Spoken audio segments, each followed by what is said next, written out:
మీ పేరండి? ప్రభుదాసు. ఇక్కడ ఎమ్మెల్యే గారి పరిపాలన ఎలా ఉందండి? కర్ణం బలరాం గారిని చూసే ఉంటారు.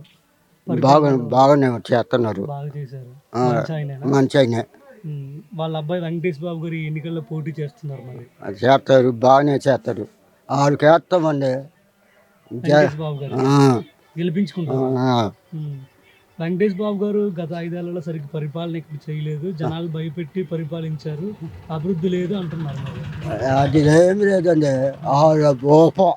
ఒకటే ఓకే కానీ ఏమి లేదు, బాగానే చేస్తున్నారు. ఇది బెదిరించే పని ఎందుకు? వాడికి ఎందుకు వచ్చింది? ఆ? ఇక్కడ రోడ్లు కాలువలు అన్ని చేయించారా? బాగానే చేస్తున్నారు. ఆ, ఇదివరకు ఆమె చేసినట్టు ఈయన కూడా చేస్తున్నారు. ఆ, ఈ ఇవన్నీ చేస్తారా? జగన్ అన్న పరిపాలన ఎలా ఉంది? బాగానే ఉంది. పెన్షన్ వచ్చిందా? పింఛన్ వచ్చింది. మళ్ళీ జగన్ అన్న కావాలి. ఉమ్. అదే కావాలి నాకు. జగన్ అన్న ఎందుకు అంత ఇష్టం మీకు?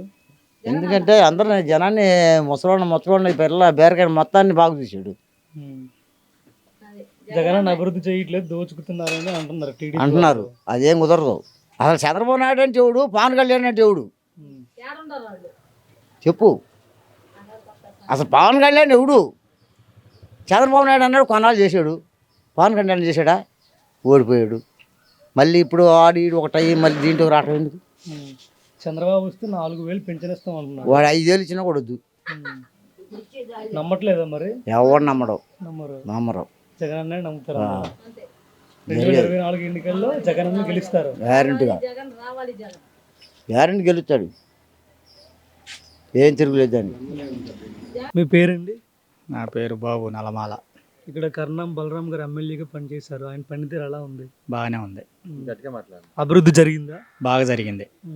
అంటే కర్ణం గారు ఈ అభివృద్ధి ఏమీ చేయలేదు, ప్రజలందరినీ భయపెట్టి పరిపాలించారు 5 ఏళ్ళు అని టీడీపీ వాళ్ళు అంటున్నారు. అదేం లేదు. ఈసారి ఎమ్మెల్యేగా మొత్తం 3 పోటీ చేస్తున్నారు. బలరాం వాళ్ళ అబ్బాయి వెంకటేష్ బాబు గారు, టీడీపీ వాళ్ళు, రామంచి గారు కూడా స్వతంత్ర అభ్యర్థిగా పోటీ చేసే అవకాశం ఉంది అంటున్నారు. ఒకవేళ 3 పోటీ చేస్తే ఎవరు గెలుస్తారు? వెంకటేష్ బాబు గెలుస్తాడు. ఆయనే గెలిపించుకుంటారు. గెలిపించుకుంటాం. ఎందుకు ఆయన గెలిపించుకోవడం గల కారణం ఏంటి? ఆయన ఎందుకంటే గెలిపించుకోవటం మాకు అమ్మఒడి కానీ ఏంది, మాకు వచ్చేది అమ్మఒడి ఒక్కటే. మాకు అమ్మఒడి వచ్చేది, ఇంటింటికి పెన్షన్లు వచ్చి ఇస్తున్నారు. మొన్న ఒక్క నెలలోనే తెలిసింది పెన్షన్లు ఎట్టా వచ్చినాయో, ఎంతమంది చచ్చిపోయారో, ఎవరు చేశారో మరి తెలియదు. కానీ ముసలికోళ్ళు పాపం లగెత్తుతున్నారు ఆధార్ కార్డులు తీసుకొని. అదే మళ్ళీ కూడా జగన్ గారు వస్తే అదే ముసలోళ్ళకి 6-5 కాకముందే డోర్ గట్టల్లా పింఛన్లు ఇస్తున్నారు.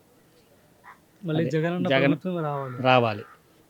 అది చంద్రబాబు వస్తే దీనికంటే ఎక్కువ అభివృద్ధి చేస్తానని, ఎక్కువ సంక్షేమ పథకాలు ఇస్తాను అని చాలా వాగ్దానాలు సూపర్ 6 అని చెప్పారు. మరి దాని గురించి ఏమంటారు? నమ్ముతారా ఆయన మాటలు? మేము నమ్మలే. మాకు జగన్ గారే కావాలి. జై జగన్. ఇచ్చిన మేనిఫెస్టోని అమలు చేశారు జగన్ అన్న? చేశారు.